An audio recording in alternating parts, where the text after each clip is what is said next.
नमस्कार, मैं सोनी साहनी। आज शिक्षा मनोविज्ञान के एक अत्यंत महत्वपूर्ण टॉपिक किशोरावस्था के साथ अध्ययन करते हैं और देखते हैं कि किशोरावस्था की प्रमुख विशेषताएं कौन कौन सी हैं, किशोरावस्था की समस्याएं कौन कौन सी होती हैं, किशोरावस्था में शारीरिक परिवर्तन किस तरह किशोरों को प्रभावित करते हैं और शिक्षा में क्या ऐसे परिवर्तन किया जाए कि किशोर किशोरियों को हम उचित मार्गदर्शन प्रदान कर सकें और उनका सर्वांगीण विकास हो सके और वो देश एवं समाज के प्रगति में अपना योगदान दे सकें। शिक्षा मनोवैज्ञानिकों ने किशोरावस्था की आयु जो है 13 वर्ष से लेकर 19 या 20 वर्ष की आयु तक को माना है। चूँकि बाल्यावस्था 12 वर्ष की अवस्था तक होती है। अब बाल्यावस्था को पार करके बालक किशोरावस्था में प्रवेश कर पाता है। तो जो किशोर होते हैं उनका जो शारीरिक परिवर्तन या शारीरिक विकास दोनों लगभग पूरी तरह होने लगता है और आने वाले 4-5 वर्षों तक वह अपने संपूर्ण रंग रूप आकार को प्राप्त कर लेते हैं। तो इस प्रकार माता पिता एवं समाज की नज़र में वह पूर्ण विकसित शरीर आकार वाले व्यक्तित्व के रूप में दिखते हैं। इसका प्रभाव यह पड़ता है कि यही उनकी सबसे बड़ी समस्या के रूप में उनके सामने आ जाता है, क्योंकि जब भी वह कोई काम करते हैं तो अगर काम गलत हो जाता है या उन्होंने अपने विचारों को गलत तरीके से प्रदर्शित किया या उनका व्यवहार छोटे बच्चे के समान है तो तुरंत ही माता पिता कह देते हैं कि तुम इतने बड़े हो गए और इस तरह बालकों की तरह व्यवहार कर रहे हो। अब वो जो बालक है वो अभी तुरंत किशोरावस्था में पहुंचा है, उसके अंदर भी बालपन है। वह यह सोचने लगता है कि अचानक से मेरे अंदर ऐसा क्या हो गया कि सब लोग मुझे इस तरीके से व्यवहार करते हैं, मुझे बड़ा बना दिए हैं। और जब वह अपने विचारों में, अपने कार्यों में कुछ बड़ों की तरह नकल करने का, अनुकरण करने का प्रयास करता है और उस तरह की बातचीत करता है या अपने कार्यों में प्रदर्शित करता है तो तुरंत ही कहा जाता है कि तुम शांत रहो, अभी तुम बच्चे हो, यह सब करने की अभी तुम्हारी उम्र नहीं है। तो इस प्रकार अब वह किशोर ये समझ ही नहीं पाता कि वह बड़ा हो गया है कि छोटा है, क्योंकि उम्र के आधार पर तो परिवारीजन, शिक्षक उससे यह कहते हैं कि तुम अभी छोटे बालक हो और शरीर के आकार के आधार पर उसे तुरंत कह दिया जाता है कि तुम इतने बड़े हो गए और तुम ये गलती कर रहे हो, तुम्हें शोभा नहीं देता। इससे बालक कन्फ्यूजन की स्थिति में आ जाता है और वह किशोर, जैसा कि इरिक्सन महोदय ने कहा है, भूमिका संभ्रांति की अवस्था से गुजरता है। मतलब कि वह सोच ही नहीं पाता कि वह छोटा है कि बड़ा है, वह हमेशा कन्फ्यूजन की स्थिति में रहता है। यह किशोरों की सबसे प्रमुख विशेषता और सबसे बड़ी समस्या भी है। इस दौर से वह कुछ वर्षों तक गुजरते हैं, फिर बाद में जब किशोरावस्था पार होते होते वह इस भूमिका संभ्रांति के दौर से गुजर जाते हैं और उनके व्यक्तित्व में, उनके कार्यों में एक परिपक्वता आने लगती है। तो इस प्रकार हम देखते हैं कि जो भूमिका संभ्रांति है, रोल कन्फ्यूजन की अवस्था है, यह किशोरों की सबसे प्रमुख विशेषता एवं सबसे बड़ी समस्या के रूप में हमारे सामने आती है। इसके बाद दूसरी विशेषता आती है कि किशोरावस्था तुलनात्मक रूप से एक महत्वपूर्ण अवस्था होती है, क्योंकि बालक किशोरावस्था में प्रवेश करते ही जिन विचारों को, जिन कार्यों को करता है या प्रदर्शित करता है या अपने व्यवहार में लाता है, वही उसके जीवन का आधार बनता है। इस अवस्था में उन्हें विषयों का चुनाव करना होता है जिसके आधार पर वह आगे अपने अध्ययन को जारी रखते हैं, आगे अपने कार्यक्षेत्र में उनको अपनाते हैं और उनके शरीर का आकार जो है पूरी तरह विकसित होता है, जिसके आधार पर अगर उस समय सही मार्गदर्शन उन्हें ना मिले, सही भोज्य पदार्थ ना मिले तो उनके विकास को पूरी तरह प्रभावित करता है। और इस दौरान किए जाने वाले व्यवहार जो कि समाज एवं परिवार उनके प्रति करता है और वो परिवार एवं समाज के प्रति करते हैं, उस व्यवहार का भी उनके व्यक्तित्व पर बहुत ज़्यादा प्रभाव पड़ता है। इसीलिए कहा गया है कि किशोरावस्था जो है एक अति महत्वपूर्ण अवस्था है, क्योंकि बाल्यावस्था में बालक जो सीखा था वह जीवन पर्यंत धारण तो करेगा, लेकिन किशोरावस्था में यदि उनको एक पहचान नहीं दी गई, यदि उनको कार्य करने का अवसर नहीं प्रदान किया गया तो उनके अंदर ये जो भूमिका संभ्रांति की भावना है वह विद्रोहात्मक रूप में सामने उभर कर आता है। इसीलिए किशोर किशोरियों के साथ मित्रवत व्यवहार किए जाने की अपेक्षा की जाती है कि माता पिता एवं शिक्षक जो है किशोर किशोरियों के साथ मित्रवत व्यवहार करें। किशोरावस्था की तीसरी सबसे प्रमुख विशेषता है कि यह एक समस्या उम्र होती है। इस अवस्था में किशोर किशोरियों के सामने हर चीज़ एक समस्या के रूप में प्रस्तुत होती है। वह यह समझ ही नहीं पाते कि यह क्या हो रहा है, चाहे वह उनके अंदर होने वाले शारीरिक बदलाव हों, हार्मोनल चेंजेज हों, या उनके साथ लोगों के प्रति बदला हुआ व्यवहार हो, या लोगों का उनके प्रति बदला हुआ व्यवहार हो। वह यह सोचते ही रहते हैं कि यह सब क्या हो रहा है, उनके शरीर में इतने बदलाव हो रहे हैं, जिसके लिए उन्हें उचित मार्गदर्शन यदि नहीं मिल पाता है तो भी वह समस्या से ग्रसित हो जाते हैं। और वह ये समझ में नहीं पाते कि इसके बारे में वो बात किससे करें। यदि माता पिता उनको उनकी समस्याओं का समाधान नहीं करते हैं, उनकी समस्याओं का, तो फिर वह कन्फ्यूजन उनका और बढ़ता जाता है और वह और भी ज़्यादा समस्याओं में घिरते जाते हैं। किशोरावस्था की इन समस्याओं का जो उनके मन में आते हैं, जो उनके कार्यों में आते हैं, उनका सही समय पर अगर तुरंत समाधान न किया जाए माता पिता और शिक्षकों के द्वारा, तो वह इस समस्या से ग्रसित रहते हैं और इससे उनका अध्ययन, उनके क्रियाकलाप सभी प्रभावित होते हैं। चूँकि किशोरावस्था एक परिवर्ती अवस्था होती है और बालक जो है न बालक रहता है न बड़ा रहता है, तो इस अवस्था में वह अपनी आदतों को परिपक्व करता है। बाल्यावस्था में हम उन्हें आदतें सिखा तो दिए रहते हैं, लेकिन किशोरावस्था में उनका पालन करके वह उनको सुदृढ़ करते हैं, उनको परिपक्व करते हैं। और जो अच्छी आदतें हैं हम किशोरावस्था में उनके अंदर एकदम पूरी तरह स्थापित कर देते हैं, और जो खराब आदतें हैं उनको शिक्षक, माता पिता, परिवार, समाज सभी मिलकर उनको दूर करने का प्रयास करते हैं। इसीलिए शिक्षक वर्ग उन्हें उचित मार्गदर्शन प्रदान करके उन्हें एक परिपूर्ण सर्वगुण संपन्न व्यक्ति बनाने में सहायता प्रदान करते हैं। चूँकि किशोरावस्था के बाद व्यक्ति एकदम प्रौढ़ हो जाता है, तो इसीलिए इस अवस्था में यदि किशोरों को सही सुझाव, सही मार्गदर्शन नहीं मिलता है तो वह गलत विषयों का चुनाव कर लेते हैं, अपनी समस्याओं का सही समाधान नहीं प्राप्त कर पाते हैं। तो उनके अंदर यह जो कन्फ्यूजन वाली स्थिति है या जो उनके अंदर शारीरिक बदलाव होते रहते हैं, वह बहुत हद तक प्रभावित होते हैं, जिसके लिए वो लंबे समय तक उनसे प्रभावित होते रहते हैं। किशोरावस्था में बालक जो है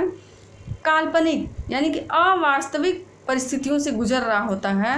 और वह ऐसा सोचता है कि जैसे उसे यह महसूस होता है कि वह हर काम को कर सकता है, वह हर चीज़ को समझ सकता है,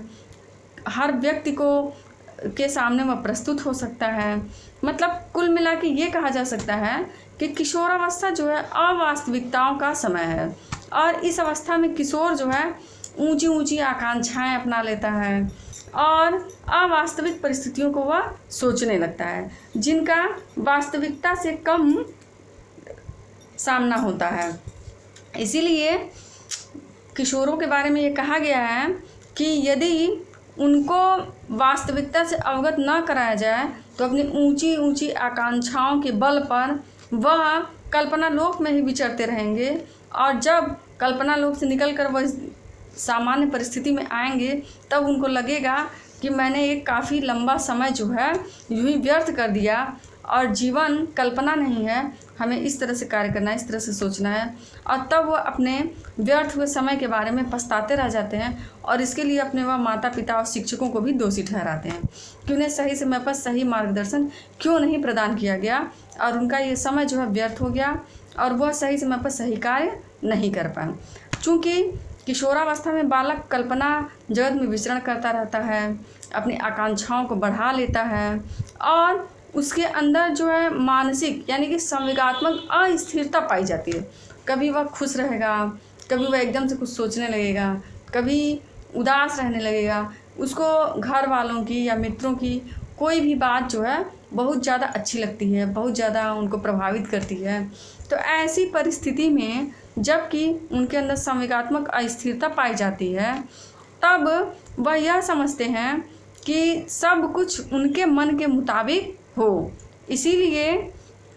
रसियन महोदय ने कहा है कि किशोरावस्था जो है अवास्तविक आकांक्षाओं का समय है, और यह जो अवास्तविक आकांक्षाएं हैं यही उनको आगे भी ले जाती हैं और यही उनको पीछे भी ले जाती हैं, क्योंकि इन आकांक्षाओं का होना एक निश्चित सीमा तक आवश्यक है, क्योंकि यदि आकांक्षाएं होंगी तभी व्यक्ति उन पर कार्य करते हुए आगे बढ़ पाता है। लेकिन यदि यही आकांक्षाएं बहुत ज़्यादा होंगी तो बालक उन्हीं में घिर कर वास्तविक जगत से दूर होता जाता है और वह अपने बहुत अच्छे समय को वह गंवा देता है। चूँकि किशोरावस्था के बाद वयस्कावस्था आती है, इसीलिए किशोरावस्था को वयस्कावस्था के दहलीज की संज्ञा दी गई है। चूँकि वयस्क होने पर किशोर को अपने परिवार की जिम्मेदारी का परिवार के उत्तरदायित्व का निर्वहन करना होता है, जिम्मेदारियों को निभाना होता है। इसीलिए किशोरावस्था में वह चाहता है कि हम हर चीज़ सीख लें, हर चीज़ कर लें, और यदि उनको ऐसा अवसर नहीं प्रदान किया जाता है तो वह कुंठित होने लगता है और समाज से कटने लगता है। तो इस प्रकार हमने देखा कि किशोरावस्था की कुछ प्रमुख विशेषताएं हैं, जैसे अवास्तविक परिस्थितियों का होना, अवास्तविक कल्पनाओं में घूमना, उनमें विचरण करना, या किशोरावस्था में भूमिका संभ्रांति की अवस्था में विचरण रहना। और किशोरावस्था एक समस्या उम्र के रूप में हमारे सामने आती है, चूँकि किशोरावस्था एक अस्पष्ट व्यक्ति को दिखाता है। इसीलिए हम यह कह सकते हैं कि किशोरावस्था कुल मिलाकर भूमिका संभ्रांति की अवस्था है और बालक तनाव एवं कुंठा या तनाव एवं संघर्ष की अवस्था से गुजर रहा होता है। इसीलिए स्टेनले हॉल महोदय ने किशोरावस्था को एक तनाव एवं तूफान की अवस्था कह दिया है। According to Hall, stress and storm, किशोरावस्था को हॉल महोदय ने तनाव एवं तूफान की अवस्था कहा है।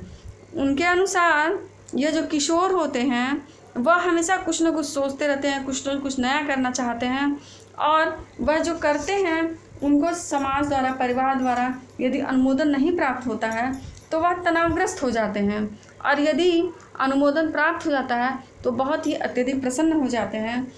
तो इस अत्यधिक प्रसन्नता, अत्यधिक तनाव के बीच वह जूझते रहते हैं, इसीलिए इसको तनाव एवं तूफान की अवस्था कहा गया है। साथ ही साथ इस अवस्था को किशोरों के लिए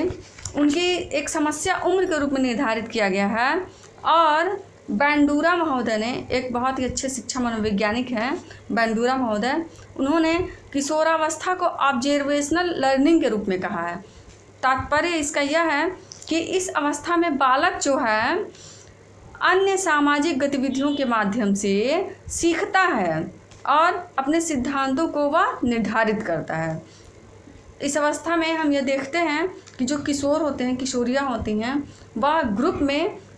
बाहर के कार्यों को जिम्मेदारी पूर्वक करना अत्यधिक पसंद करते हैं और वह उस चीज़ का अनुमोदन भी चाहते हैं। जैसे उन्होंने बाहर ग्रुप बना के कोई कार्य किया, सामाजिक गतिविधियों में भाग लिया, तो फिर वह सोचते हैं कि सभी लोग उसकी तारीफ़ करें, उनका मान सम्मान हो और उसका अनुमोदन उन्हें प्राप्त हो। इसीलिए इन्हें सामाजिक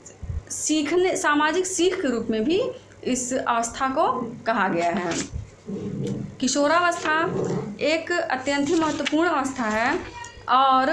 इस अवस्था में बालक जो है अपनी मूल प्रवृत्तियों, मूल आदतों को भी परिवर्तित करने की कोशिश कर लेता है यदि उनकी इच्छा हो तब। जैसे वह किसी लक्ष्य को प्राप्त करने के लिए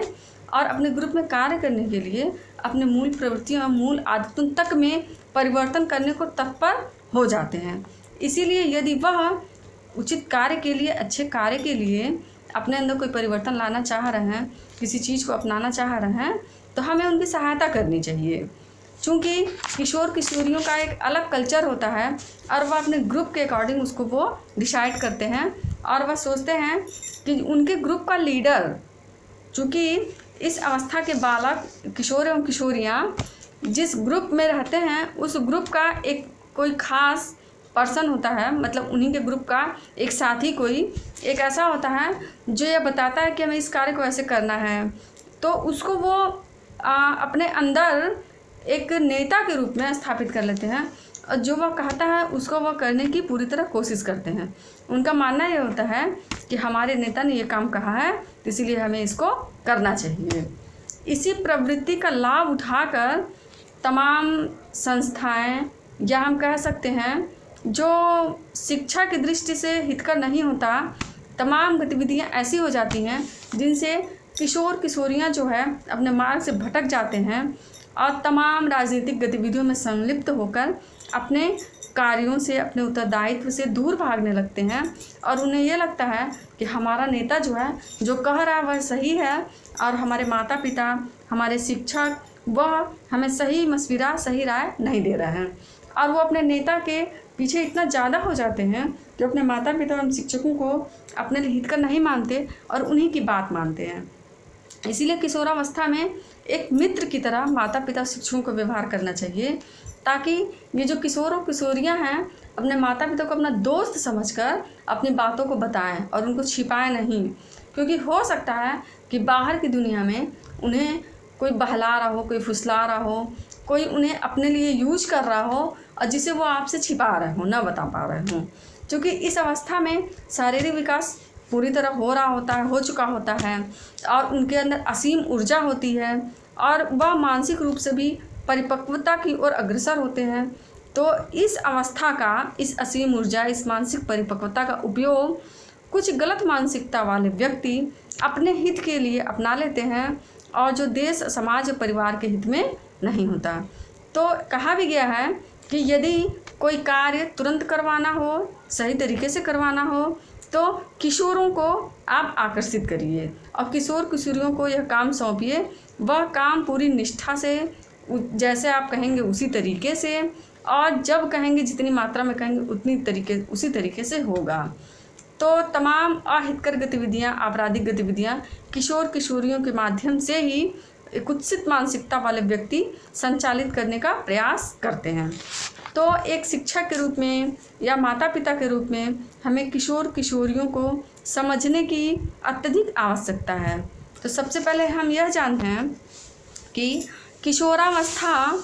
में कौन कौन सी कमियां और कौन कौन सी अच्छाइयां ऐसी होती हैं जिसको एज ए टीचर हमें जानना बहुत ही ज़्यादा ज़रूरी है। उसमें सबसे पहले नंबर पर आता है किशोरों में दूरदर्शिता की कमी होती है। वह यह तो समझ लेते हैं कि उनके अंदर पावर है, उनके अंदर बुद्धि है और वह हर काम को बहुत अच्छे तरीके से कर सकते हैं, लेकिन उन्हें यह एहसास नहीं हो पाता कि उनके अंदर अनुभव की कमी है और वह दूरदृष्टि उनके पास नहीं है जिसके आधार पर वह अपने काम में असफल होने से बच सकते हैं, अपने काम से होने वाले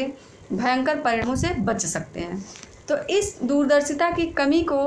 पहचान कर हम as a teacher, as a parent उनको समय समय पर मित्रवत मार्गदर्शन प्रदान करते रहें ताकि वह उसका लाभ उठा सकें और अपनी क्षमता का सही प्रयोग कर सकें। चूँकि किशोरावस्था में शारीरिक परिवर्तन, हार्मोनल चेंजेस जो हैं बहुत तेज़ी से हो रहे होते हैं। तो इस अवस्था में एज ए फ्रेंड जब बड़े भाई बहन, माता पिता और शिक्षक उनकी समस्याओं को समझेंगे, उनसे पूछेंगे, उनसे बातचीत करेंगे, तो उन्हें सही जानकारी जब मिलेगी तो वह गलत शारीरिक गतिविधियों में भी नहीं पड़ेंगे और समाज में तमाम अपराध स्वयं ही खत्म हो जाएंगे। किशोरों में एक और समस्या पाई जाती है कि उनकी प्रवृत्ति जो है इस अवस्था में बहुत ही ज़्यादा एग्रेसिव हो जाती है, बहुत ही ज़्यादा आक्रामक हो जाती है। उन्हें अगर कोई चीज़ चाहिए और उन्हें नहीं मिल रहा है तो वह माता पिता को अपना दुश्मन समझते हैं और दूसरे तरीके से तुरंत प्राप्त करने की कोशिश करते हैं और जो उन्हें दे रहा होता है, जहाँ से वह उन्हें मिल जाता है, उसे वह अपना सबसे बड़ा हितैषी समझते हैं। तो उनकी इस चीज़ को हमें देखना पड़ेगा कि वह कहीं पथभ्रष्ट न हो जाए और वह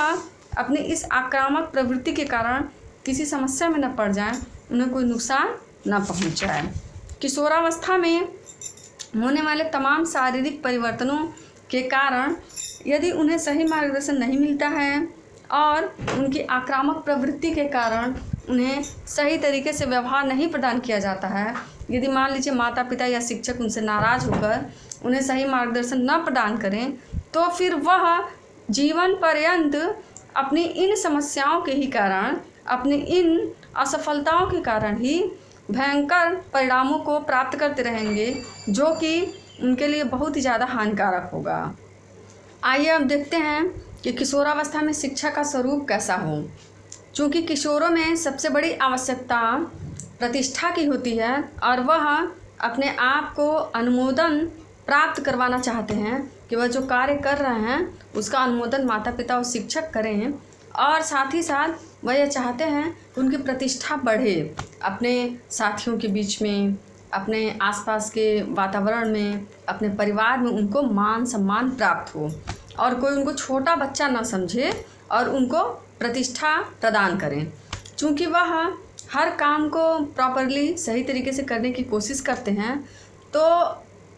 इस प्रकार के मनोवैज्ञानिक दशा में अगर उनको प्रतिष्ठा नहीं प्राप्त होगी, उनको अनुमोदन नहीं प्राप्त होगा, तो वह कुंठित हो जाएंगे, हीन भावना से ग्रसित होंगे। इसीलिए शिक्षकों को, माता पिता को यह चाहिए कि किशोर किशोरियाँ जो कार्य करते हैं उन्हें पहले उसके लिए प्रशंसा करें कि उन्होंने बहुत अच्छा काम किया है और यह आगे और भी अच्छा काम कर सकते हैं। फिर यदि उसमें कोई त्रुटि रह गई है और कोई कमी रह गई है तो उसके लिए उन्हें मार्गदर्शन एज ए फ्रेंडली उन्हें प्रदान करें, ताकि वह समझ पाएँ कि उनका कार्य और भी अच्छा हो सकता था, लेकिन इसमें एक कमी रह गई, इसी वजह से नहीं हो पाया, और आगे वह उसको अब सुधार कर लें और आगे वह और अच्छे से कार्य करें। चूँकि किशोर और किशोरियाँ जो है स्वतंत्र रहना चाहते हैं, वह चाहते हैं कि उनको कोई रोके टोके ना, वह जिस तरह के परिधान धारण करना चाहें करें, जहाँ जाना चाहें वहाँ जाएं, जिनको मित्र बनाना चाहें वहाँ बनाएं, या जो भी वस्तुएं उनको मिलती हैं चाहिए वह तुरंत मिल जाएं। तो ये जो स्वतंत्रता की भावना है वह बाल्यावस्था की अपेक्षा इस अवस्था में बहुत ज़्यादा होती है। इसमें वह माता पिता का भी रोक टोक स्वीकार नहीं करना चाहते। इसीलिए अगर हम उनको स्वतंत्रता नहीं प्रदान करेंगे, अपनी इच्छा अनुसार कार्य नहीं करने देंगे, तो फिर वह हमारी बात नहीं मानेंगे। इसीलिए हमको मित्रवत उन्हें कार्य करने के लिए स्वतंत्र छोड़ देना चाहिए, लेकिन साथ ही साथ हमें यह देखते भी रहना चाहिए कि वह किसी मुश्किल में ना आ जाए। जैसे उनको एक निर्धारित समय में, निर्धारित परिस्थिति में, निर्धारित वस्तुओं के साथ, निर्धारित मुद्रा में उन्हें काम करने की स्वतंत्रता देनी चाहिए कि आपको हम इतना समय दे रहे हैं, इतना पैसा दे रहे हैं और ये परिस्थितियां हैं, इसमें आप काम करके हमें दिखाइए। तो इससे क्या होगा कि हम रोकेंगे टोकेंगे नहीं और वो काम करके और अच्छा काम करके वह प्रसन्न होंगे और संतुष्ट होंगे। इससे उनका विकास होगा। और साथ ही साथ हमें यह चाहिए कि जो शिक्षक हैं, माता पिता हैं, उनकी शारीरिक आवश्यकता के अनुसार उनको मार्गदर्शन प्रदान करें, उनको उचित भोज्य पदार्थों की आवश्यकता समझें और उसको प्रदान करें। साथ ही साथ चूँकि हर किशोर अपने मन में किसी न किसी साथी को आइडियल मानता है, या कुछ किशोर किशोरियाँ अपने माता पिता को ही आइडियल मानते हैं, कोई अपने बड़े भाई बहनों को या परिवार के किसी भी सदस्य को आइडियल मानता है, आदर्श मानता है, या किसी राजनीतिक व्यक्तित्व को अपना आदर्श मानता है, या किसी को भी वह आदर्श मान सकता है। तो हम उनके द्वारा माने गए आदर्श का भी सम्मान करें और उसमें अंतर्निहित गुणों को अपनाने के लिए उन्हें प्रेरित करें कि हाँ, आपने जिस व्यक्तित्व को आदर्श माना है, हम भी उनसे बहुत प्रभावित हैं और आप उनके इन गुणों को अपनाने का प्रयास करें। तो इससे वह संतुष्ट होकर उनको ये लगेगा कि वो जो सोच रहे हैं वो सही सोच रहे हैं, और जो वो उनका दर्शन है, जो उनका जीवन दर्शन है, उस पर वो कायम रह पाएंगे और स्थिरता का विकास होगा, उनके अंदर मनोवैज्ञानिक स्थिरता आएगी। इसीलिए शिक्षा में चूँकि हर अवस्था में शिक्षा पर विशेष ध्यान देने की विशेष आवश्यकता होती है, जैसे शैशवावस्था, बाल्यावस्था, किशोरावस्था। लेकिन इसमें भी किशोरावस्था में यदि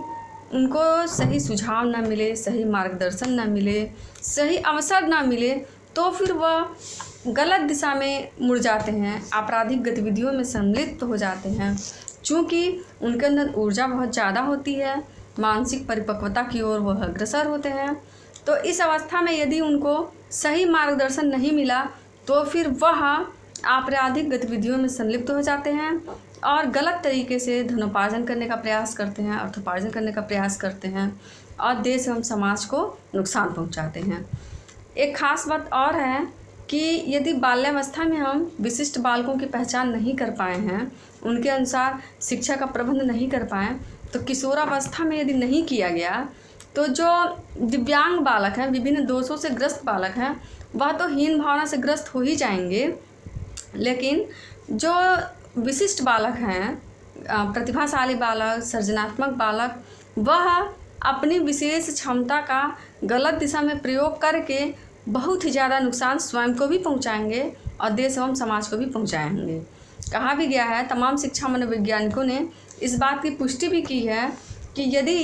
एक भी प्रतिभाशाली बालक को उसके क्षमता के अनुसार सही पद, सही प्रतिष्ठा, सही मान सम्मान नहीं मिलता है, सही जगह पर उनको नहीं कार्य करने का अवसर दिया जाता है उनके अनुमान मुताबिक, तो वह अपनी क्षमता का, अपनी ऊर्जा का गलत दिशा में प्रयोग करके बहुत ज़्यादा नुकसान पहुंचा सकते हैं। इसीलिए प्रतिभाशाली बालकों को, सृजनात्मक बालकों को पहचान कर उनके अनुसार उनके लिए विशेष सुविधाएं प्रदान की जाएं, ताकि वह अपनी बुद्धि का, अपनी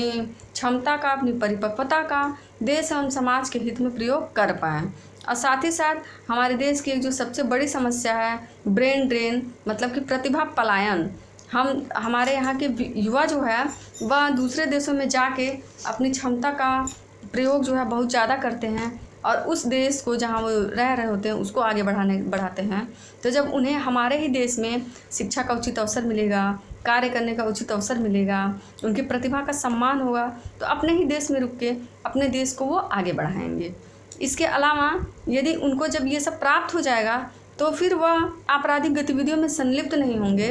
और ये जो तमाम आपराधिक कृत्य हैं वह भी नहीं होंगे। चूँकि सबसे बड़ी बात किशोरों में यह होती है कि उनके अंदर यौन परिवर्तन हो रहे होते हैं, उनकी यौन आवश्यकताएं ज़िंदगी के दर्शन को संतुष्ट करने के साथ ही साथ अत्यधिक आवश्यक होती हैं। तो यदि इस समय माता पिता एवं शिक्षक ही उन्हें सही मार्गदर्शन प्रदान करेंगे तो तमाम शारीरिक अपराध भी स्वयं ही खत्म हो जाएंगे और हमारा समाज जो है एक स्वच्छ समाज के रूप में सामने आएगा। इस प्रकार हम देखते हैं कि किशोरावस्था मानव विकास में एक टर्निंग पॉइंट के रूप में काम करता है और किशोरावस्था में किया गया व्यवहार, प्राप्त अनुमोदन या प्राप्त सुविधाएं जीवन को बहुत ही ज़्यादा प्रभावित करती हैं। अब बालक एवं बालिकाएं इस अवस्था में प्राप्त मार्गदर्शन के आधार पर अपनी खुद को आगे बढ़ाते हैं, खुद की तरक्की करते हैं और देश एवं समाज के हित में भी प्रयास करते हैं। चूँकि हम शिक्षा दर्शन और शिक्षा मनोविज्ञान की दृष्टि से विभिन्न अवस्थाओं का अध्ययन कर रहे हैं, तो उसमें किशोरावस्था में जो उनका जीवन दर्शन है या शिक्षा मनोविज्ञान के अनुसार किशोरावस्था में जो उनकी खास समस्याएं हैं, खास विशेषताएं हैं, उसके अनुसार हम यह समझ पाते हैं कि उनके अंदर यह जो वीर पूजा की भावना है, मतलब आइडियल मानने की, आदर्श मानने की भावना है, या जो असीम ऊर्जा है उसका पहचान करना और उनको अनुमोदन करना अत्यधिक आवश्यक है। तभी हम और हमारे बालक बालिकाएं स्वस्थ होंगे, सुखी होंगे। आज हमने किशोरावस्था की विशेषताओं, उनकी समस्याओं और शिक्षा का स्वरूप कि क्या हो इसका अध्ययन किया है। आज के लिए इतना ही। मिलते हैं आगे किसी अन्य महत्वपूर्ण बिंदु के साथ। धन्यवाद। नमस्कार।